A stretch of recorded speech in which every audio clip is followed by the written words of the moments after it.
présent, si nous venons sur Kali, nous allons voir que nos paquets sont en train de passer. Lorsque nous allons activer encore, vous allez voir que ça va plus passer.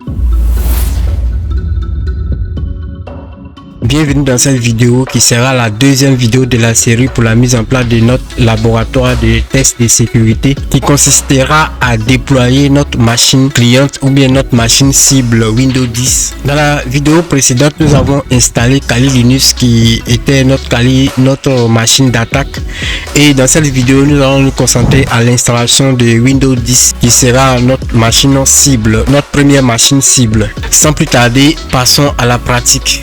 Pour ce faire, nous allons lancer notre navigateur et nous allons taper download Windows 10. Et une fois que c'est lancé, nous allons prendre le premier lien qui s'affiche.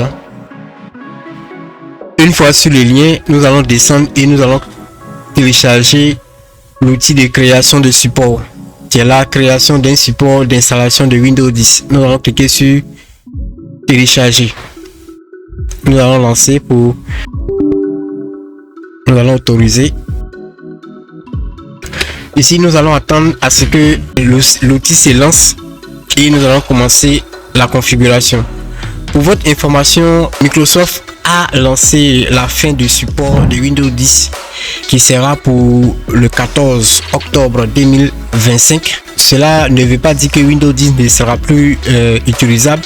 Ça sera utilisable, mais du côté de la sécurité, il n'y aura plus de patch de sécurité.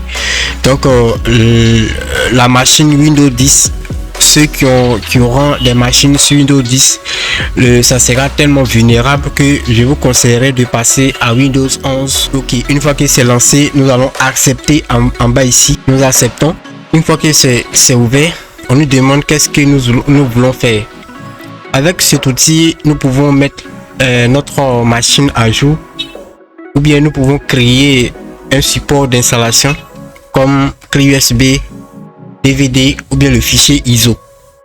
Ici, nous avons besoin du fichier ISO parce que nous aurons besoin de ce fichier ISO pour installer ça en machine virtuelle. Donc, nous pouvons télécharger ce fichier en venant en bas ici, en faisant suivant. Ici, on demande de choisir la langue. Si c'est grisé ainsi que vous voulez changer la langue, vous pouvez décocher en bas ici, ça sera possible de changer. Si vous voulez faire changer la langue en anglais ou bien à une autre langue que vous voulez, vous pouvez changer ici. La version de Windows, c'est Windows 10, on peut pas changer. Et ici, l'architecture de comment on appelle de ce ISO, nous allons choisir 64 bits comme l'architecture, et nous pouvons laisser ou bien nous pouvons cocher à sa place et nous allons faire suivant. Une fois que nous faisons suivant, il nous demande si nous voulons booster une clé USB ou bien un fichier ISO. Pour booster une clé USB, il faut minimum 8 Go. Nous allons choisir le fichier ISO. Nous allons faire suivant. Une fois que nous faisons suivant, il nous demande le chemin où il va stocker notre ISO. Donc nous allons venir dans notre répertoire comme nous voulons. Nous allons rentrer, je vais créer un dossier ici. Je crée un dossier Windows 10. Windows 10. Ok, je fais ouvrir. Je fais ouvrir et je fais enregistrer. Le téléchargement va commencer. Ok, c'est en train de commencer. Ça va dépendre, la vitesse du téléchargement va dépendre de votre connexion. Si vous avez une connexion rapide, ça va pas mettre de temps, mais si vous avez une connexion un peu lente, ça va un peu mettre de temps. Donc nous allons nous prendre à la fin du téléchargement.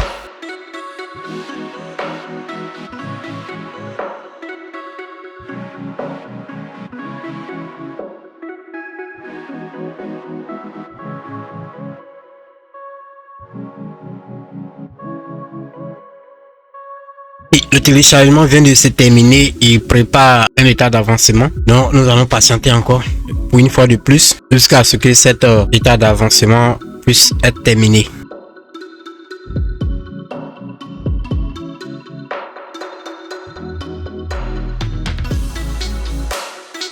Notre fichier ISO vient de se terminer pour le téléchargement. Nous allons faire terminer. Une fois que c'est terminé, nous allons lancer notre VMware Workstation. VMware Workstation a été mis dans la description ou bien dans les commentaires de la vidéo précédente.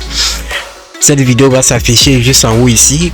Vous pouvez aller télécharger. Si vous avez du mal à l'installer, faites-moi savoir dans les commentaires pour que je puisse vous aider à l'installer et l'activer. Maintenant, nous allons lancer VMware Workstation. Ok, une fois que VMware Workstation est lancé, nous allons créer une nouvelle machine en venant sur File. Dans File, nous allons sur New Machine. Nous allons attendre un peu jusqu'à ce que ça s'ouvre. Ici, nous allons prendre Typical comme pour la dernière fois. Nous allons faire suivant. Ici aussi, nous allons laisser l'option par défaut. Nous allons faire suivant. Ici, nous allons prendre Microsoft Windows et Windows 10 64 bits. Nous allons faire suivant. Et ici, dans le dossier d'installation, nous allons choisir le dossier d'installation. Tout à l'heure, nous avons créé un dossier. Je vais agrandir un peu. Voilà, c'est ce dossier. Je suis en train de chercher. Dossier la machine virtuelle Windows 10. Je choisis le dossier Windows 10 et je fais Next. Je vais allouer à mon Windows 10 70 Go de mon ordinateur. Donc, il met 70 Go et puis il fait suivant. Vous mettez 70 Go ici, la deuxième option, vous laissez par défaut et puis vous faites suivant. Ici, nous avons customisé notre machine. D'abord, la mémoire. Voilà, je pense que la mémoire est bonne comme ça. Processeur, on laisse par défaut. CD, DVD, nous allons choisir notre fichier, notre ISO de Windows 10 en cochant ici et en faisant browse. Voici notre ISO de Windows 10 qui est là. Nous allons faire ouvrir. Dans le réseau, nous allons choisir Custom Specific Virtual Network. Nous allons choisir VMnet 8 NAT. Ici, nous allons laisser le reste par défaut et nous allons faire close. Quand nous faisons close, il prend en compte automatiquement ici. Donc, nous allons faire finish. Ok, voici notre machine qui est là. Nous pouvons changer le nom aussi ici en mettant Windows 10 simplement au lieu de 64 bits à la fin. On fait ok et on va démarrer ici. Ok, nous attendons un peu pour que la machine puisse démarrer. Il y a un petit problème. Nous allons choisir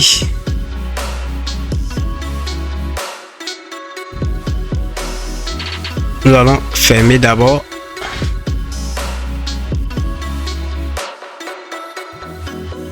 Nous allons venir dans Edit Machine Virtuelle.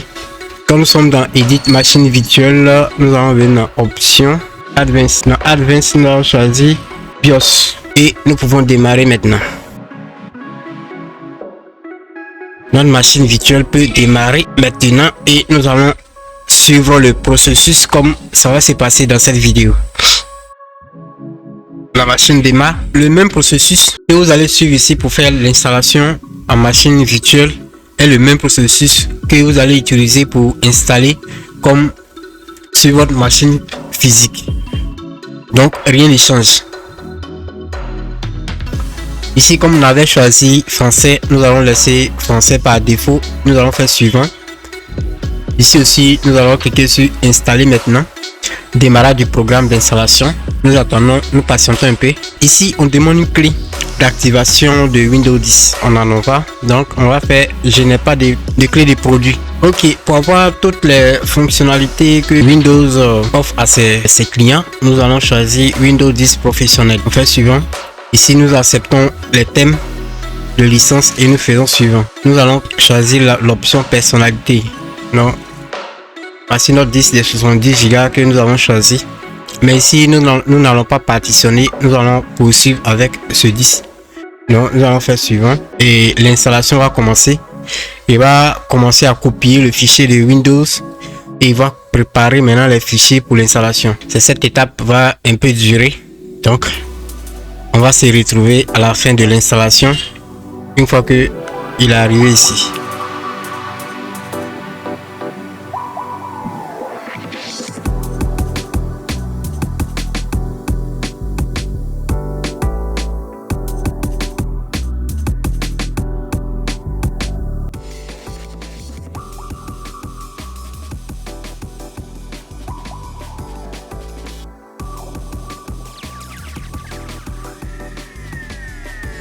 Ok, le reste ça va se faire automatiquement, ça va même pas prendre du temps. Nous allons patienter jusqu'à ce que ça s'allume.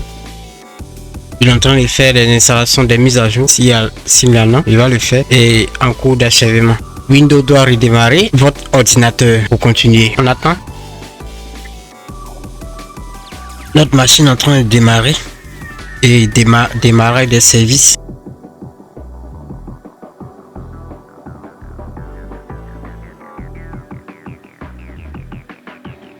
Si ça dure ainsi, ne vous paniquez pas, c'est normal. Vous attendez simplement, ça va s'allumer.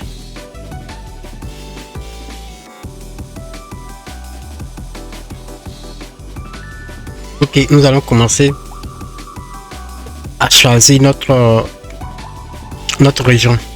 Donc nous allons monter un peu pour choisir la Côte d'Ivoire. Si vous êtes dans un autre pays que la Côte d'Ivoire, choisissez votre pays.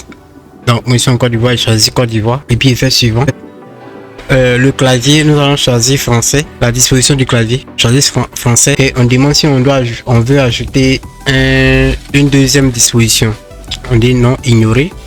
On dit de se connecter. Bon, on n'a pas besoin de se connecter, donc on va faire je n'ai pas de connexion en bas ici. On va patienter un tout petit peu. On demande encore de se connecter. On fait continuer avec l'installation limitée. On va donner un nom. On met PC1. On fait suivant. Le mot de passe. Pour le moment, on doit laisser par défaut, on fait suivant. Après, quand ça va s'allumer, on va mettre le mot de passe et vous montrer comment le faire. On fait accepter. Mais cette opération peut durer plusieurs minutes. Donc, essayez d'être patient encore. Encore une vérification. Ok, enfin, nous sommes... Ok, donc voici notre machine qu'on a installée. Par défaut, vous voyez qu'on peut pas mettre en full écran. Donc nous allons venir dans VM, VMware Tools. Ok, une fois que c'est fait, nous allons venir dans l'explorateur de fichiers. Nous venons là. Ici, nous allons installer ça. Une fois que nous allons finir d'installer, notre machine peut être utilisée en full écran quoi. Voilà. Donc nous allons dupliquer dessus pour démarrer l'installation. Oui, l'installation a commencé. Vous allez voir que ça va redimensionner l'écran automatiquement. L'installation continue. Il poursuit l'installation. Nous allons attendre un peu et nous allons faire suivant. Typical. Ok, nous allons laisser par défaut et nous allons faire suivant. Installer. Il est en train de redimensionner mon écran. Vous voyez que tout est ok maintenant. Donc l'installation est terminée. Ouais, terminé. Ok. Nous devons redémarrer. Ok, donc oui, on va redémarrer notre système et on se retrouve après le redémarrage.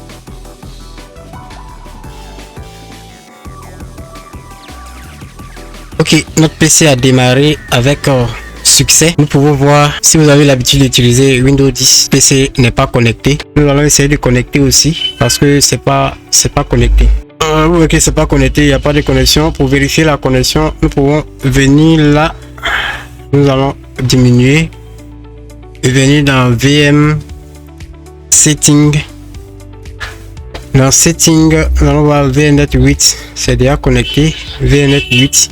Mon VNet 8, est-ce que c'est dans ma... On va vérifier si c'est là. Dans ma carte réseau. Panneau. Je vois si cette carte là se trouve dans mes cartes réseau. Puisque ça devait avoir la connexion, mais il paraît que il n'a pas de connexion. Il y a VNet 8 qui est activé aussi. Mais apparemment il n'a pas de connexion. On va essayer avec celui de VNet 1 pour voir si lui peut avoir la connexion. Nous venons sur VMware VNet 1. Nous cliquons sur OK et nous allons sur en bas ici si il aura la connexion ou pas. Nous allons agrandir. La machine s'est installée avec succès, mais nous essayons de connecter ça à notre connexion privée. Connecter, tout est connecté ici, mais lui il n'a pas la connexion. Ok, on va choisir VNet 0 pour voir. On va venir dans, je vais libérer tout ça. Et on va fermer ça, non on laisse ça et puis on vient dans VM Setting, dans Network Adaptateur de YEP, choisir VNet 0 et puis on fait OK. Je pense que cette fois-ci on va pouvoir se connecter. Ok, activer identification réseau. Ok, right. Donc c'était ça le problème, c'était la configuration de mon réseau interne qui n'était pas la meilleure. Ok, donc nous avons la connexion. Nous allons essayer maintenant de voir s'il y a des mises à jour qui sont cachées. Nous allons faire rechercher. Nous allons voir, il nous a donné quelle adresse IP config. Aussi adresse IP qu'il nous a donné. Donc c'est déjà bon. Est-ce qu'il voulait savoir? Nous allons démarrer notre Kali. Nous allons le mettre dans le même réseau que notre machine Windows. C'était dans VNet 0. Ouais, VNet 0. Ok, notre machine a été bien installée avec succès. Et nous allons mettre notre Kali Linux dans le même réseau que cette machine. Et nous allons voir si les deux peuvent communiquer. Notre Kali est là et il est en train de démarrer. Avant que la machine Kali Linux ne démarre, nous allons mettre un mot de passe à notre machine Windows en venant sur le Windows, en faisant clic droit ici, gestion de l'ordinateur. Nous patientons un peu. Ok, dans gestion d'ordinateur, nous venons dans utilisateur et groupes locaux. Nous allons dérouler utilisateur et voici notre utilisateur qui est là, PC1. Nous allons faire clic droit dessus, définir un mot de passe. Une fois que nous venons dans définir un mot de passe, nous allons faire continuer. Ici, nous allons définir un mot de passe simple qui sera 1, 2, 3, 4, 5. En bas ici, 1, 2, 3, 4, 5. Et nous allons faire OK. Et le mot de passe a été défini. Ici, nous allons verrouiller pour voir si le mot de passe a été défini. Une fois que nous cliquons sur verrouiller et nous allons voir que maintenant pour pouvoir accéder à notre Windows 10, on demande un mot de passe. Le mot de passe était 1, 2, 3, 4, 5. Ok, on fait entrer et notre machine a été déverrouillée. Donc nous allons, ok, notre Kali s'est démarré, nous allons nous connecter avec son mot de passe.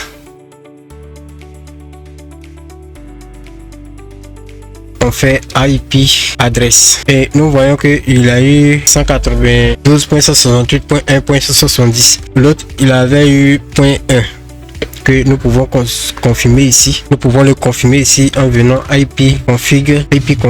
Ok, nous voyons que ils sont dans le même réseau avec ça. Et si nous essayons de pinguer 192.168.1.170, je pense que c'est ce que nous voyons ici, 170. Nous pouvons le voir s'il peut communiquer et il communique bien. Et nous pouvons essayer d'analyser aussi cette adresse IP. Nous allons voir si le temps nous permet. Nous allons faire clear pour libérer un peu de place et je vais faire sudo nmap 192.168.1.6 qui était l'adresse IP de notre machine. Et nous allons faire -sv et aussi -sc pour découvrir plus de services. Nous allons faire entrer et même mot de passe et que nous allons attendre un peu. Et depuis ici, nous pouvons ne pas pinguer l'autre machine parce que ping, quand nous essayons ping 192.168.1.6 parce que le parfait par défaut de Windows bloque les ping, les paquets ICMP.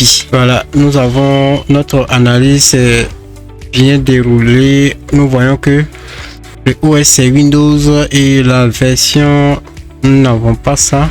Voilà, c'est que nous savons que c'est un Windows et à la prochaine vidéo nous allons installer Windows Server. Nous voyons que le ping ne passe pas. Le parfait Windows bloque les ping. Nous pouvons le voir pour le désactiver. Vous allez voir que ça va passer. Jusque là ça n'a pas encore passé. En venant ici ça n'a pas encore passé. Quand nous allons essayer de désactiver en panneau, nous allons dans sécurité, parfait Windows Defender, nous allons venir à modifier, nous allons faire désactiver et OK. À présent, si nous venons sur Kali, nous allons voir que nos paquets sont en train de passer. Lorsque nous allons activer encore, vous allez voir que ça va plus passer.